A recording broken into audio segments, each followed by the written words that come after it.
Let's go back to Josh in California. Tell us about this company that you were mentioning in Obama. So I started looking it up online, and Abengoa is that company that Obama it's a solar energy company. It's a Spanish company, mind you, that he gave the $1.8 billion loan to start developing sustainable energy. And if you go on their website, all they talk about is the UN, sustainable development, sustainable energy, how to change the environment so everything's sustainable. Yeah, well, I have seen that. I mean, I knew it was a Spanish company, just the name didn't ring a bell. And in Spain admits for every green job, it cost 2 jobs, and the energy it costs to put it into that, quote, green system just doesn't work, so it ends up using even more energy. And then all it does is transfer the jobs to India, China, and other third-world countries that have no emissions controls. And so the increase in the devil gas, carbon dioxide, actually goes up. But you try to tell some brain-dead fake environmentalists this, they just don't want to hear it. Well, and on top of that, how can they sit there and explain that employment is on the rise and he's willing to give $1.8 billion to a Spanish company? And to me, this is just ironic that it's on the heels of everything that's going on in the Gulf. It was, 60-plus days into the Gulf, and all of a sudden he now finds a $1.8 billion loan to give to a Spanish company. What day is the Gulf? What day? I mean, it's over 80 days. How many days, guys? I know it's over 80 days. Yeah, it's just disgusting. And you know what, Alex, I just want to thank you for everything you've done. You've opened up my eyes completely. I've now gotten many people their eyes opened up. And on top of that, you've also, made me a believer in God, too. So by all means, man, thank you so much for everything you've done. Josh, I appreciate your call. God bless you, my friend. Let's talk to Greg in New Jersey. Greg, you're on the air. Hey, Alex, just want to let you know that people are getting involved. I live in Monmouth County here in New Jersey. And, of course, the Battle of Monmouth was the pivotal battle that showed that a ragtag bunch of citizens could get together and take on the greatest empire in the world at the time, and that was England. Well, the same thing is happening, is happening here. We were credited with basically getting rid of Governor Corzine, who tried to sell off our turnpike.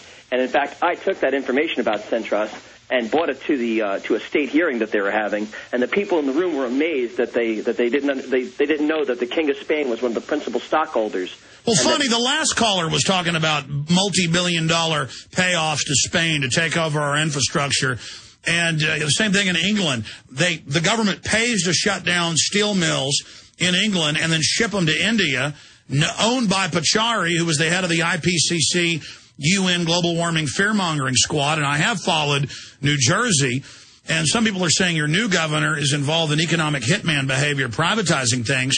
And I am watching him closely, but I don't think privatizing the DMV and things like that is seizing your roads, seizing your schools, seizing your water. That's the type of globalist privatization that isn't privatization, but is simply looting. Well, we're going to be keeping a close eye on that. Trust me when I say that.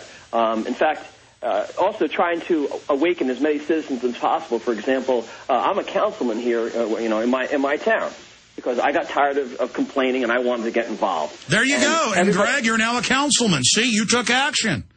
You're doggone right. And I've also volunteered to man one of the tents at our county fair. I'm going to be passing out free pocket constitutions, just to ensure that the people get the word that the power Exactly. is... And then when FEMA, who's been doing this for at least 15 years, just made news last year finally, creeps around and tells cops anybody with a pocket constitution wants to kill them. They actually teach them that in the MIAC and Homeland Security reports. We're just out there handing them out to everybody. They want to make it dirty and secret and bad and like it's porn or something. We've got to go, no, we're the good guys.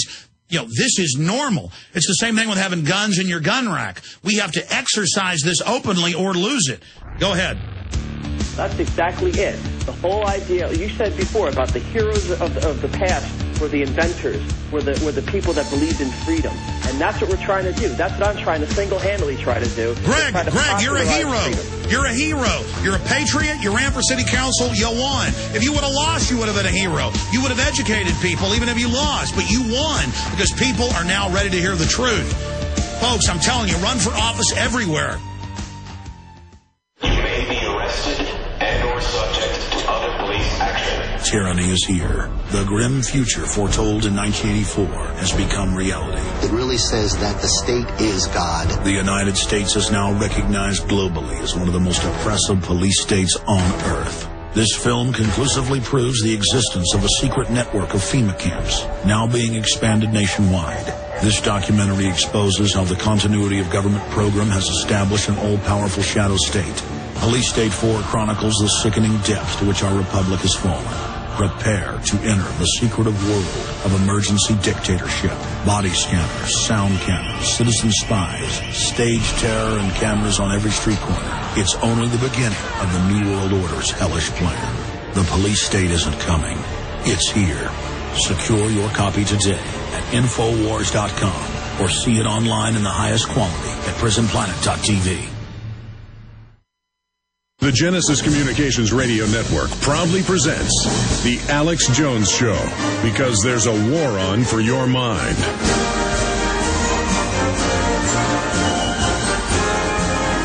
We're into the second and final hour, ladies and gentlemen.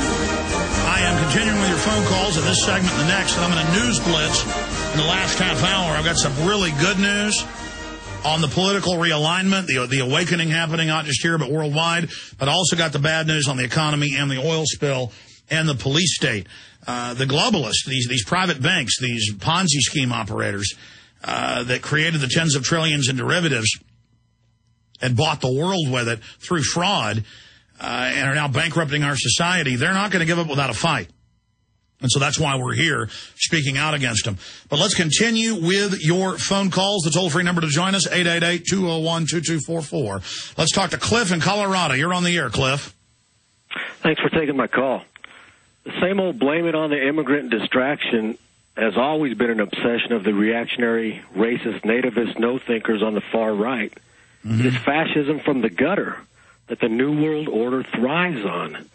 To claim one is a Christian and support roundups of fellow human beings based on their birth in a neighbor nation, that's hypocrisy on a biblical level. Well, that's a complete lie, Cliff. So, well, I mean, you had... just because you... I mean, okay, Cliff, you're dressed in Colorado right now in a Big Bird outfit. You're sitting there in a Big Bird suit playing with the Lucky Charms elf. That's not true either. That's not true either, Cliff, but I can say it. Hey, you got a magic carpet, Cliff. You flew to Saturn last night and had a hamburger, and then you came back to Colorado. Of course, that's not true either, Cliff. What you said is not true. What you just said to me, I've read the Arizona bill. It says upon first contact for some other issue, speeding, drunk driving, domestic dispute, whatever, the police will ask what they ask a citizen. I want to see your license. And when they're an illegal alien, they're going to be taken to ICE. Do you know what happens in Mexico if you're an illegal alien? In some cases, years of forced labor. I'm against that. You know what happens to stupid college kids people send down there, for their graduation from high school, where they get arrested for no reason and shook down? I've been shook down by Mexican military and Mexican police in my trips to Mexico. The United States is the most open, free country in the world. Our country is the most colorblind country in the world. We've been taught this fake political correct guilt. There have been over 24,000. I kept saying 22,000. That was a 6-month-old or so number. It's over 24,000 deaths in Mexico, most of them on the border. It's completely collapsing. Kidnapping capital of North America is now Mexico City A and Southern Arizona B. Texas is number 5 now. Do you understand how serious this is? The rocket attacks, the murders, the police being killed, and that when the illegals get up here, free health care. Free, have their baby, their citizens, free everything. And then the government is there to get these people as a voting bloc to vote against the Second Amendment, the globalist Cliff, the New World Order that's launching wars. Look, Cliff, I'm going to put Cliff on hold, and then I'm going to come back to him in a moment. But I'm going to go ahead and rant at you. Cliff, I look at an issue, and I think, what's justice? Well, I don't smoke marijuana. But I know that George Washington grew it and did smoke it, and I know that most varieties of it don't have THC and are great for a cotton substitute and are a great crop anybody can grow. And I know that it was banned so that DuPont and Dow Chemical would not have competition against polyester. So I am for decriminalization of marijuana. Justice. I'm against an attack on Iran because it's all a big setup and our government's overthrown them several times and they don't have nuclear weapons just like Iraq didn't. And the lies about WMDs, I'm against it. Okay? I'm for the Second Amendment. The globalists are against it. I'm against the Baker bailout. The globalists are for it. The globalists are for open borders. Have you read the CFR document 3 years ago where they said the North American Union will be founded by amnesty? Have you read the amnesty bills where they let felons, aggravated felons, be legalized? I mean, do you know the truth? Do you know California just told its state employees they're going from average of $24 an hour to $7.25 an hour minimum wage, federal minimum wage? Do you understand that all of this, Bloomberg reports 46 states bankrupt or going bankrupt. Do you understand one of the biggest costs after the banker bailout, corporate welfare, and the wars, which I'm against, are the illegal aliens? You see, if the globalists are for it, I'm against it. It's real simple. I'm against the New World Order, Cliff. Okay? Our country has over 1 million legal people come in and then become citizens every year. We got over 3 million illegals, Cliff. Mexico's a failed state, Cliff. It's collapsed, Cliff. Okay? Nobody's going to have roundups of brown people, Cliff. Okay? When they arrest illegals, they're going to be brought to the feds instead of them just being released.